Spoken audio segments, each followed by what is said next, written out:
ஆரம்பிக்கப்பட போகும் காசா சிட்டி தரைவழி தாக்குதல்களும் தயாராக உள்ள மூசாவின் கோலும் அதிரடியாக களமிறங்கி நேரடியான மோதல்களில் ஈடுபட்டு வரும் பலஸ்தீனிய உயிரெடுக்கு போராளிகளும் காசாவிலே களமிறக்கப்பட்டிருக்கக்கூடிய இஸ்லாமிய எதிர்ப்பு பைக்கர் கும்பல்களும் பலஸ்தீனியர்களை கொலை செய்வதற்காக இவர்களுக்கு அமெரிக்கா வழங்கக்கூடிய ஊதியமும் சர்வதேச அணுசக்தி நிறுவனத்துடனான ஒப்பந்தம் தொடர்பாக ஈரானிய பாராளுமன்றத்தில் மேற்கொள்ளப்பட்டிருக்கக்கூடிய விவாதங்களும் விசேட அமர்வுகளும் இவை தொடர்பாக வெளியிடப்பட்டிருக்கக்கூடிய முக்கிய முடிவுகளும் யமனின் தெற்கு பிரதேசத்திலே களமிறங்கி இருக்கக்கூடிய இஸ்ரேலி ஆக்கிரமிப்பு தளபதிகளும் சிப்பாய்களும் அமீரக கூட்டுப்படைகளின் தளபதிகளும் சவுதி அரேபிய கூட்டுப்படைகளின் தளபதிகளும் முன்வைத்திருக்கக்கூடிய கோரிக்கைகளும் இஸ்ரேலி ஆக்கிரமிப்பிலே களமிறங்கிய அமெரிக்காவின் வெளியுறவுத்துறை அமைச்சரும் வெஸ்ட் பேங்க் பிரதேசத்தை உத்தியோகபூர்வமாக இணைப்பதற்கான அறிவிப்புகளும் வெஸ்ட் பேங்கினுடைய ஏரியல் பிரதேசத்தின் சட்டவிரோத குடியேற்றங்களும் விரிவாக்கமும் துரோகி அப்பாஸினுடைய அறிக்கையும்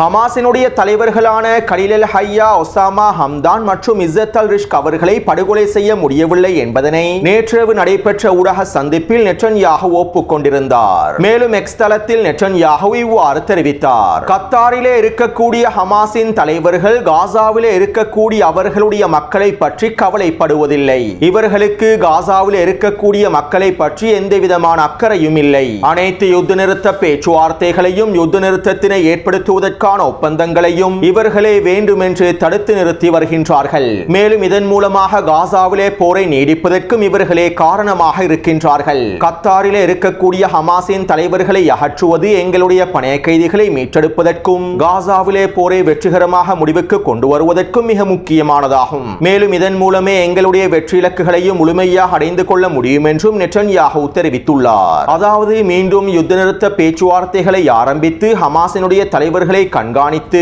அவர்களுக்கு எதிரான அடுத்த கட்ட படுகொலை தாக்குதல்களை மேற்கொள்வதற்கே நெட்டன்யாஹு காய்களை நகர்த்துகின்றார். யுத்த நிறுத்தத்தினை ஏற்படுத்துவதற்கான புதிய முன்மொழிவு என்கின்ற இன்னும் ஒரு பொறியை பயன்படுத்தி மீண்டும் ஹமாஸினுடைய தலைவர்களை இலக்கு வைப்பதற்கே நெட்டன்யாஹு திட்டமிடுகின்றார். கத்தாரிலே இருக்கக்கூடிய ஹமாஸினுடைய தலைவர்களை படுகொலை செய்வதன் மூலமாகவும் பேச்சுவார்த்தை குழுவை முழுமையாக அளிப்பதன் மூலமாகவுமே காசாவில் இருக்கக்கூடிய எங்களுடைய பணைய கைதிகளை முழுமையாக மீட்டெடுக்க முடியும் என்கின்ற பிரச்சாரங்களையும் ஆக்கிரமிப்பு நிலத்திடர்களுக்கு மத்தியில் விதைக்கின்றார். தன்னுடைய அரசியல் லாபங்களை அடைந்து கொள்வதற்காகவே நெட்டன்யாஹு இவ்வாறான மாயைகளையும் பிரச்சாரம் செய்கின்றார்.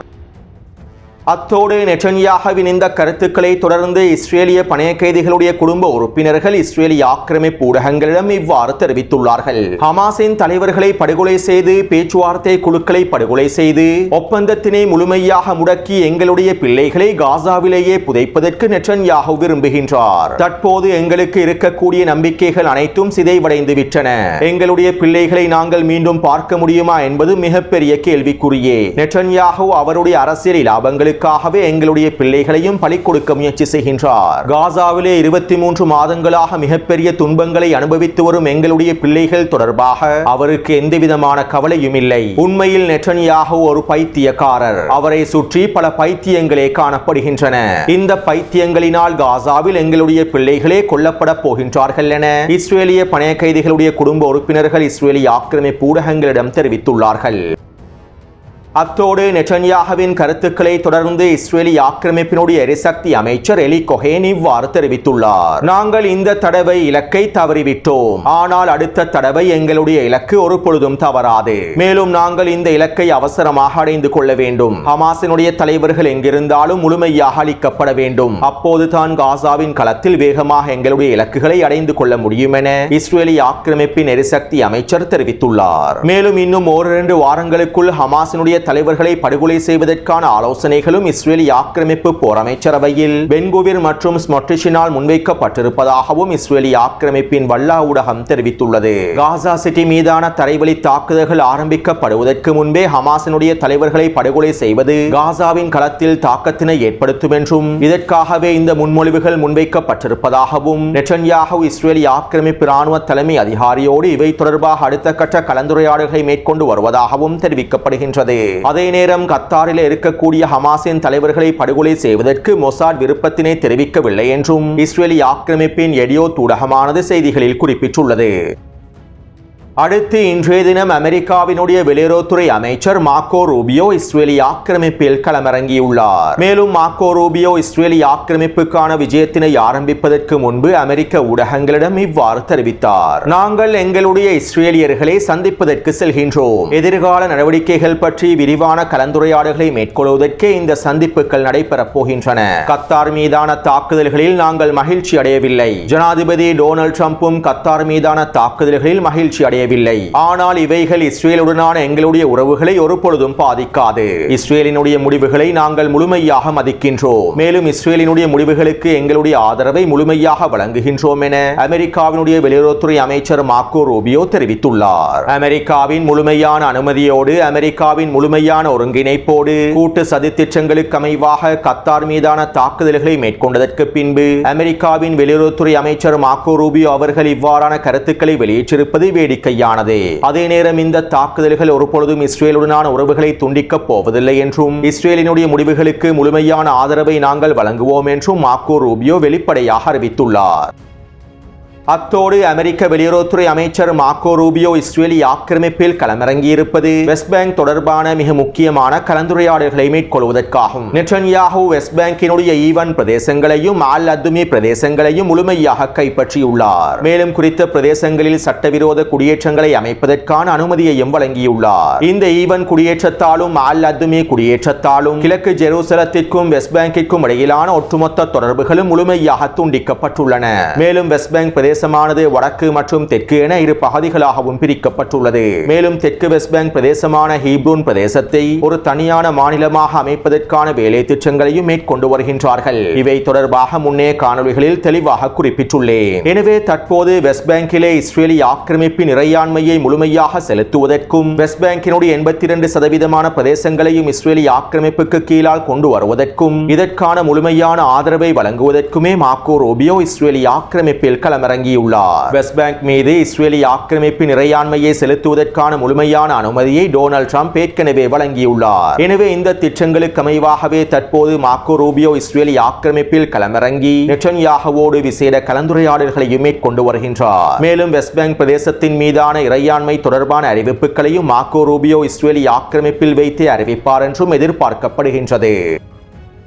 அடுத்து மார்க்கோ ரூபியோவினுடைய வருகையை தொடர்ந்து இன்னும் ஒரு அனுமதியையும் நெட்டன்யாஹூ வழங்கியுள்ளார். அதாவது வடக்கு வெஸ்ட் பேங்கினுடைய மத்திய பிரதேசமான ஏரியல் பிரதேசத்திலே 1000 குடியிருப்பு கட்டிடங்களை அமைப்பதற்கான அனுமதியையும் ஏரியல் பிரதேசத்தினை விரிவாக்குவதற்கான அனுமதியையும் நெட்டன்யாஹூ வழங்கியுள்ளார். குறித்த வரைபடத்திலே இலக்கம் 1 குறிப்பிடப்பட்டிருக்கக்கூடிய பிரதேசமே ஏரியல் பிரதேசமாகும். இந்த ஏரியல் பிரதேசம் வடக்கு வெஸ்ட் பேங்கினுடைய மத்திய பிரதேசமாகவே காணப்படுகின்றது. நிலத்திடர்கள் வெஸ்ட் பேங்க் பிரதேசத்தினை யூதா மற்றும் சமாரியா பிரதேசம் என்றே அழைக்கின்றார்கள். மேலும் சமாரியா பிரதேசத்தினுடைய தலைநகராகவே இந்த ஏரியல் பிரதேசம் காணப்படுவதாகவும் நிலத்திடர்கள் தெரிவிக்கின்றார்கள். மேலும் இந்த ஏரியல் பிரதேசமானது டெல்லவீவையும் ஜோர்டான் எல்லை பிரதேசத்தையும் இணைக்கக்கூடிய மிக முக்கியமான பகுதியாகவே காணப்படுகின்றது. எனவே இதற்கமைவாகவே தற்போது இந்த ஏரியல் பிரதேசத்தினுடைய குடியேற்றங்களை விரிவாக்குவதற்கான அனுமதியை நெட்டன்யாஹூ வழங்கியுள்ளார். கிட்டத்தட்ட 1000க்கும் அதிகமான குடியேற்றங்களை அமைப்பதற்கான அனுமதியை வழங்கியுள்ளார். மேலும் இதன் மூலமாக வெஸ்ட் பேங்கினுடைய வடக்கு பிரதேசமும் 2 துண்டுகளாக பிரிக்கப்படும் என்றும் தெரிவிக்கப்படுகின்றது.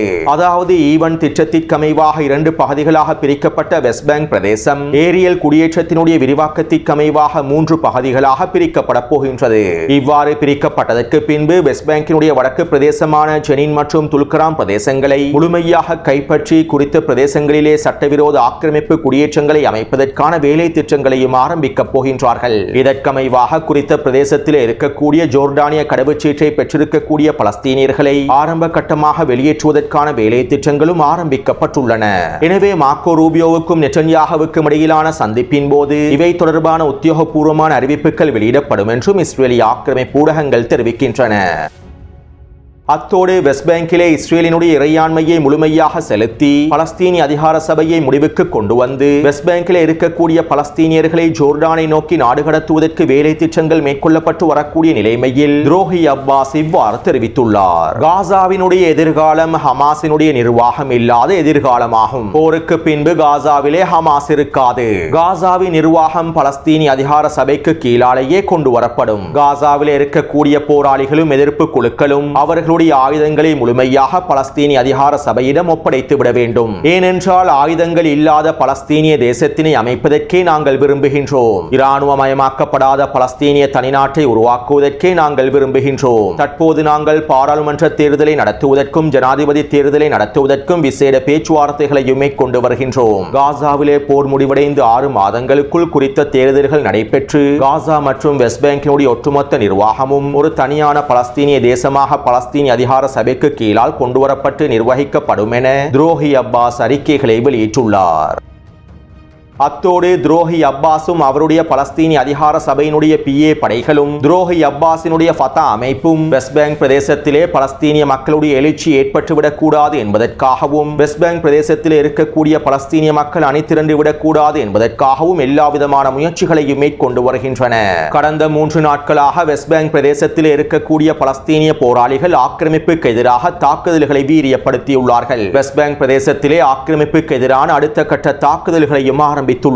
இப்படியான நிலைமையில் துரோகி அப்பாஸினுடைய PA படைகள் பலஸ்தீனிய போராளிகளுக்கு எதிரான தாக்குதல்களையும் தற்போது ஆரம்பித்துள்ளார்கள். மேலும் பலஸ்தீனிய போராளிகள் தொடர்பான உளவு தகவல்களையும் அவர்களுடைய குடும்ப உறுப்பினர்கள் தொடர்பான உளவு தகவல்களையும் துரோகி அப்பாஸின் PA படைகள் இஸ்ரேலிய ஆக்கிரமிப்புக்கு வழங்கி வருகின்றது. இதனால் இஸ்ரேலிய ஆக்கிரமிப்பு வெஸ்ட் பேங்கின் பல பிரதேசங்களில் அதிகளவான பலஸ்தீன இளைஞர்களையும் பலஸ்தீனிய போராளிகளின் குடும்ப உறுப்பினர்களையும் கைது செய்து வருகின்றது. கடந்த 3 நாட்களுக்குள் மாத்திரம் 1200க்கும் அதிகமானோர் இஸ்ரேலிய ஆக்கிரமிப்பு வெஸ்ட் பேங்க் பிரதேசத்திலே கைது செய்துள்ளது. அத்தோடு இந்த தடைகளுக்கு மத்தியில் வெஸ்ட் பேங்க் பிரதேசத்தில் இருக்கக்கூடிய பலஸ்தீனிய போராளிகள் தாக்குதல்களையும் தொடர்ச்சியாக மேற்கொண்டு வருகின்றார்கள். இதற்கமைவாக ஜெனின் பிரதேசத்தில் இருக்கக்கூடிய அல் குதுஸ் போராளிகள் சிஜில் வெடிகுண்டை பயன்படுத்தி ஜீப் வண்டி ஒன்றை வெடிக்கச் செய்துள்ளார்கள். இதற்குள்ளே இருக்கக்கூடிய 5க்கும் அதிகமான சிப்பாய்கள் கொல்லப்பட்டும் படுகாயமடைந்திருப்பதாகவும் தெரிவிக்கப்படுகின்றது. மேலும் ஜெனின், டூபாஸ், நப்லஸ் ஆகிய பிரதேசங்களில் ஆக்கிரமிப்பு படைகளுக்கு எதிராக நேரடியான துப்பாக்கிச் சூட்டு தாக்குதல்களையும் தொடர்ச்சியாக மேற்கொண்டு வருகின்றார்கள்.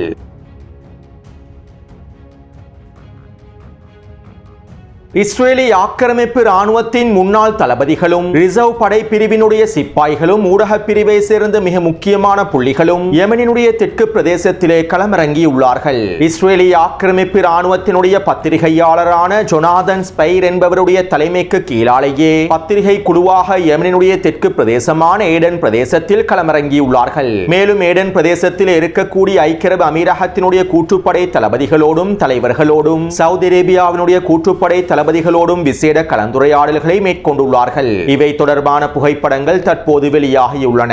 அவற்றை டெலிகிராம் சேனலிலே பதிவிடுகின்றேன். அதாவது யெமனினுடைய பிரதமர் உட்பட மிக முக்கியமான அமைச்சர்கள் படுகொலை செய்யப்பட்டதற்கு பின்பு யெமனினுடைய தெற்கு பிரதேசத்தில் இருக்கக்கூடிய சவுதி அரேபியாவின் ஐக்கிய அரபு அமீரகத்தின் கூலிப்படைகளை வலுவடைய செய்வதற்காகவும் யெமன் ஹவுதிகளுக்கு எதிரான தரைவழி தாக்குதல்களை ஆரம்பிப்பதற்காகவும் இவை தொடர்பான அடுத்த கட்ட நடவடிக்கைகள் தொடர்பாக பேச்சுவார்த்தைகளை மேற்கொள்வதற்காகவுமே பத்திரிகையாளர்களுடைய வேடத்தில் இஸ்ரேலிய ஆக்கிரமிப்பின் முன்னாள் தளபதிகளும் மிக முக்கியமான புள்ளிகளும் யெமனினுடைய தெற்கு பிரதேசத்திலே களமிறங்கியுள்ளார்கள். மேலும் இந்த பேச்சுவார்த்தைகளின் போது நாங்கள் யெமன் ஹவுதிகளுக்கு எதிராக அமெரிக்காவோடும் இஸ்ரேலோடும் ஒன்றிணைந்து செயற்படுவோம் என ஐக்கிய அரபு அமீரகத்தினுடைய கூட்டு தளபதி தெரிவித்திருப்பதாகவும் குறிப்பிடப்படுகின்றது.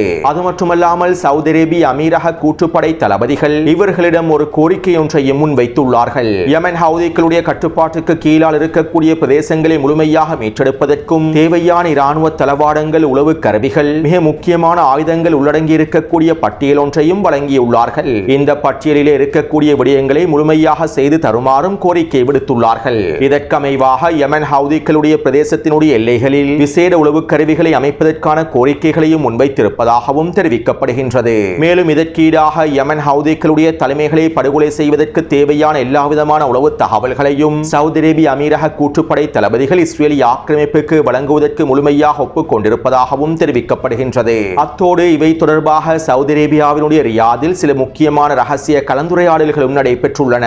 இந்த ரகசிய கலந்துரையாடல் தொடர்பான தகவல்கள் இன்னும் கிடைக்கப்பெறவில்லை. எனவே சவுதி அரேபியாவும் ஐக்கிய அரபு அமீரகமும் இஸ்ரேலிய ஆக்கிரமிப்பும் அமெரிக்காவும் ஒன்றிணைந்து யெமன் ஹவுதிகளுக்கு எதிராக மிகப்பெரிய தரைவழி தாக்குதல் ஒன்றை மேற்கொள்வதற்கு திட்டமிட்டு வருகின்றார்கள் என்பதனை எங்களுக்கு தெளிவாக புரிந்து கொள்ளலாம். அத்தோடு இன்று மாலை யெமன் ஹவுதி இராணுவத்தினர் இஸ்ரேலிய ஆக்கிரமிப்பின் ஈலாட் துறைமுகத்தை இலக்கு வைத்தும் தெற்கு பிரதேசத்தில் இருக்கக்கூடிய ரமோன் விமான நிலையத்தினை இலக்கு வைத்தும் ட்ரோன் தாக்குதல்களை மேற்கொண்டிருந்தார்கள். இருப்பினும் இந்த ட்ரோன்களை இஸ்ரேலிய ஆக்கிரமிப்பு முழுமையாக சுட்டு வீழ்த்தி இருப்பதாகவும் தெரிவிக்கப்படுகின்றது.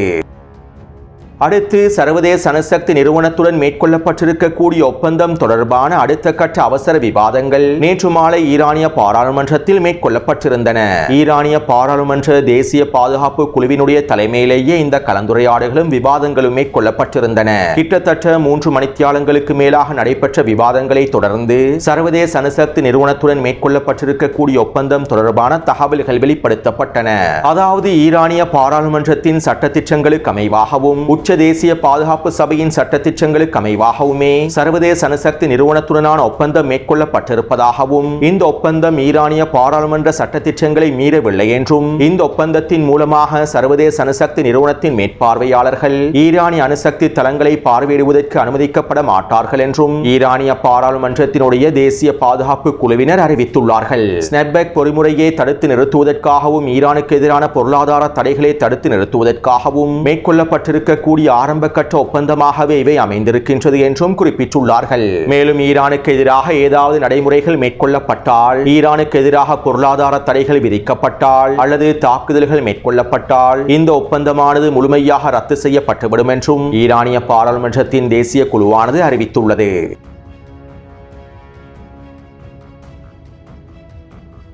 காசாவிலே இஸ்ரேலி ஆக்கிரமிப்பின் உணவு விநியோகங்கள் GHF நிறுவனத்தின் மூலமாகவே நடைபெறுகின்றது. அமெரிக்காவின் போஸ்டன் கன்சல்டிங் நிறுவனத்திற்கு கீழால் இஸ்ரேலி ஆக்கிரமிப்புடன் ஒன்றிணைந்து GHF அறக்கட்டளை நிறுவனமும் அமைக்கப்பட்டுள்ளது. மேலும் குறித்த GHF நிறுவனத்தின் பாதுகாப்பு நடவடிக்கைகளுக்காக அமெரிக்கா தனியார் பாதுகாப்பு நிறுவனங்களை களமிறக்கியுள்ளது. தற்போது குறித்த தனியார் பாதுகாப்பு நிறுவனங்கள் தொடர்பாக சில முக்கியமான தகவல்கள் கசிவடைந்துள்ளன.